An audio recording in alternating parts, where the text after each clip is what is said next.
Hello students, welcome back to account classes. I am B D Saini. आज की इस video में हम माइक्रो इकोनॉमिक्स जो संदीप गर्ग के द्वारा लिखी गई है इस बुक से एक चैप्टर डिस्कस कर रहे हैं और चैप्टर 6 और चैप्टर का नाम है कॉस्ट। कॉस्ट होता क्या है?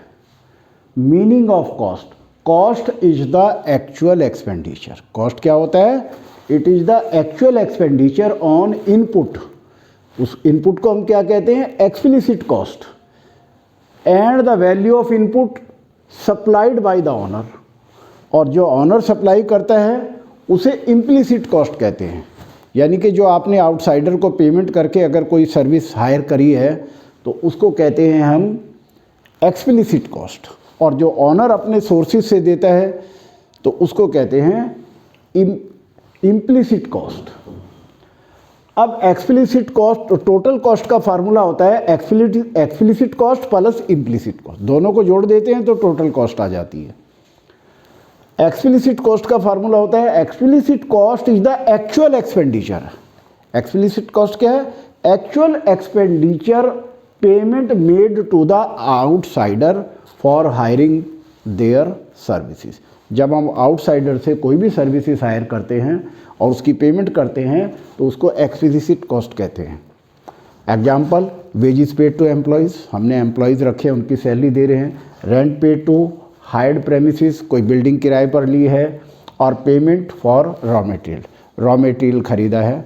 तो ये सब क्या खर्चे हैं? एक्सप्लिसिट कॉस्ट है। अब इम्प्लिसिट कॉस्ट क्या होती है? It is the estimated value of input supplied by the owner. Owner ने अपने सोर्सेज से जो भी कुछ सप्लाई किया है, जैसे खुद वो काम कर रहा है, फैक्ट्री को चला रहा है और इंटरेस्ट ऑन कैपिटल दे रहा है, उसने अपना पैसा लगाया हुआ है, या उस बिल्डिंग को जो उसने अपनी बिल्डिंग दी है उस एरिया में उस बिल्डिंग का क्या रेंट है, उस रेंट को रेंट ऑफ ऑन लैंड, तो या वो काम कर रहा है तो उसको काम करने में कितनी सैलरी मिल सकती है, वो सैलरी भी इम्प्लिसिट कॉस्ट में आती है। तो इम्प्लिसिट कॉस्ट कैश में नहीं पे की जाती, केवल ये एक एस्टिमेटेड वैल्यू होती है। अब एक क्वेश्चन आ जाता है एग्जाम में कि एक्सप्लिसिट कॉस्ट और इम्प्लिसिट कॉस्ट में क्या डिफरेंस है। तो सबसे पहला है it is the payment made to the outsider for hiring services. और इम्प्लिसिट कॉस्ट क्या है? It is the cost of the self supplied factors. Self supplied factor जो ऑनर ने अपने फैक्टर से, अपने सोर्सेज से बिजनेस को दिया है, वो सेल्फ सप्लाइड है। मनी पेमेंट का क्या है? It involve the actual payment of money. इसमें एक्चुअल मनी का पेमेंट करते हैं और इसमें कोई एक्चुअल मनी का पेमेंट नहीं करते। ऑनर ने जो भी अपने सोर्सेज से फर्म को दिया है उसकी एक एस्टिमेटेड वैल्यू होती है। एग्जाम्पल, पेमेंट ऑफ वेजेस या रेंट या इंश्योरेंस प्रीमियम, ये आउटसाइडर को हम देते हैं तो ये एक्सप्लिसिट कॉस्ट के एग्जाम्पल हैं।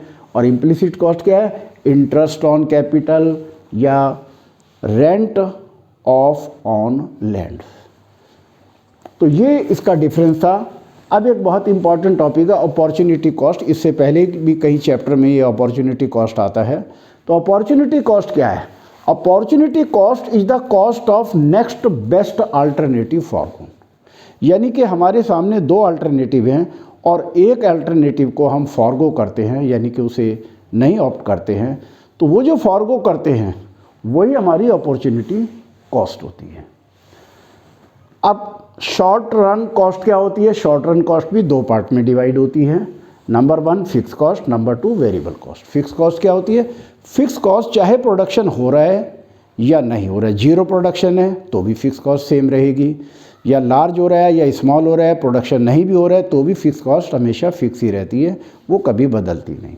वेरिएबल कॉस्ट क्या होती है? It increases with the increase in the output. According to जो भी आउटपुट हमारा इंक्रीज हो रहा है तो उसके अकॉर्डिंगली हमारी वेरिएबल कॉस्ट भी इंक्रीज होती रहती है। जैसे एग्जांपल है रॉ मटेरियल है, पावर है, फ्यूल है, ये सब हमारे वेरिएबल कॉस्ट होती है। तो आज की इस वीडियो में हमने कॉस्ट चैप्टर से आपको ये चीज़ें बताई। मुझे उम्मीद है कि आपको ये चीज़ें बहुत ही समझ आई होंगी। जब तक ये कॉन्सेप्ट क्लियर नहीं होंगे हम न्यूमेरिकल सवाल नहीं कर सकते। तो हम अगली वीडियो में आपको fix cost, variable cost, schedule और ग्राफ बताएंगे और उसके बाद फिर एक चार्ट बना करके न्यूमेरिकल सवाल आपको सॉल्व करके दिखाएंगे, आप उनकी प्रैक्टिस करना। और बहुत ही इंटरेस्टिंग और अच्छा ये विषय है, टॉपिक है माइक्रो इकोनॉमिक्स। माइक्रो इकोनॉमिक्स क्या है? Study of individual. खैर चलिए आगे बात करेंगे और वीडियो में। तो आपको हमारा ये वीडियो कैसा लगा आप लाइक करें, शेयर करें, और अगर आप नए हैं तो सब्सक्राइब करें। Thank you.